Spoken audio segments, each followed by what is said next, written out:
दोस्तों ये कहानी है एक 17 साल की लड़की को 39 साल के आदमी से फेसबुक पर प्यार हो जाता है। दोस्तों कहानी बहुत ही इंटरेस्टेड होने वाली है, कहानी को लास्ट तक ज़रूर सुनें।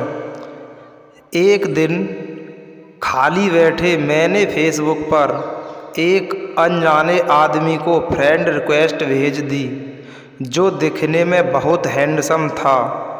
उस आदमी ने उसी रात फेसबुक पर मेरी फ्रेंड रिक्वेस्ट एक्सेप्ट कर ली। तुम्हें पता है कि तुम इस साड़ी में कितनी खूबसूरत लग रही हो, उसने मैसेज किया। थैंक्स, मुझे भी तुम्हारी डीपी अच्छी लगी। इसी तरह हमने बातें शुरू कर दी। मुझे पता था कि वह 39 साल का शादीशुदा आदमी है जो 2 बच्चे का बाप भी है। इन सब चीज़ों के बाद भी हमने अपनी बातें शुरू कर दी। इतना ही नहीं, हमने अपना नंबर भी एक दूसरे के साथ बदल लिया। देखते ही देखते हम एक दूसरे के करीब आ गए और एक दूसरे के फ्रेंड बन गए। फेसबुक पर हम एक दूसरे के साथ बहुत ज़्यादा बातें करने लगे और सोशल मीडिया पर ज़्यादा से ज़्यादा समय बिताने लगे।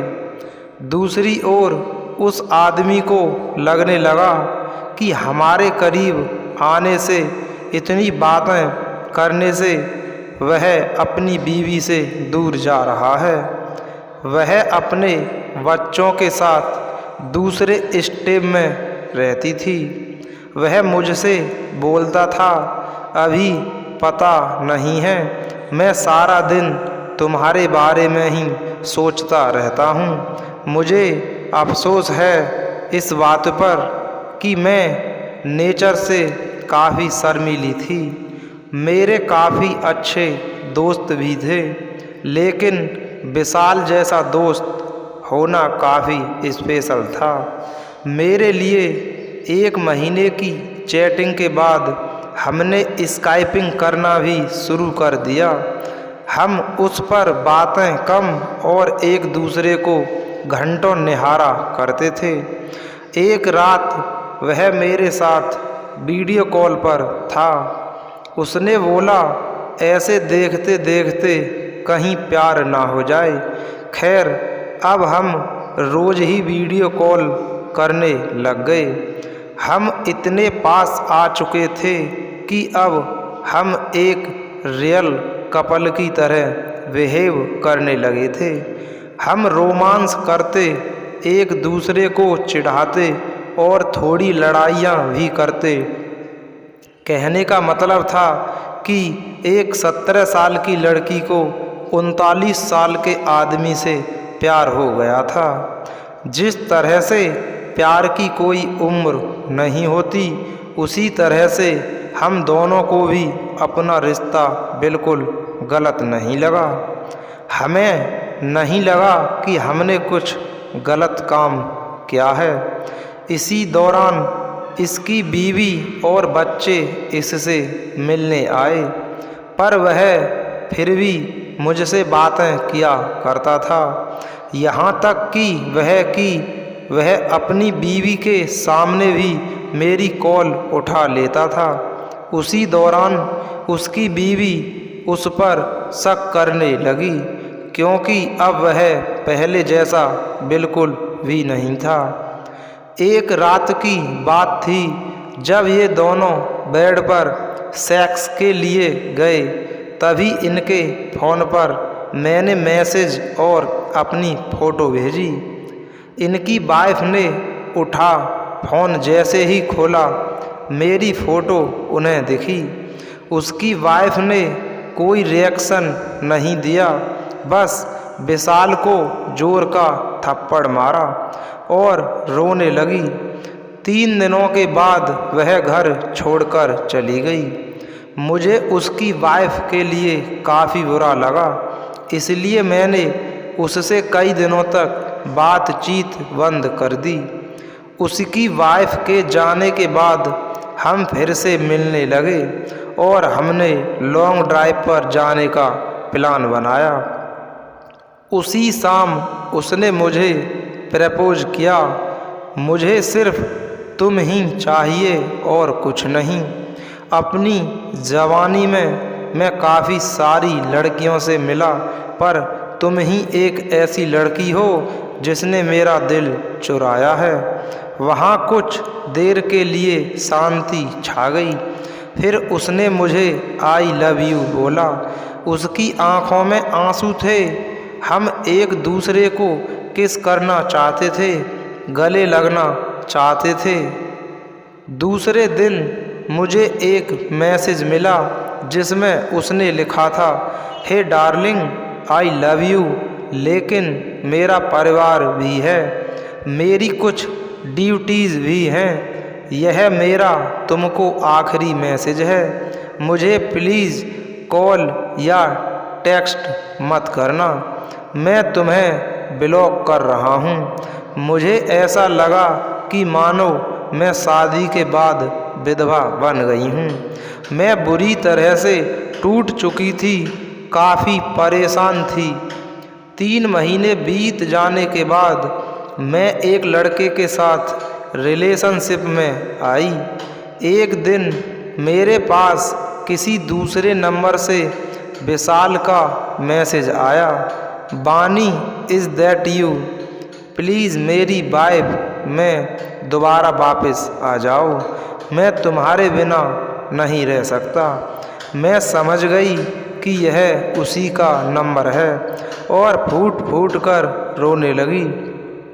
1 घंटे की चैटिंग के बाद मेरा दिल फिर से पिघलने लगा। मेरे बॉयफ्रेंड को इन चीज़ के बारे में कुछ नहीं पता था।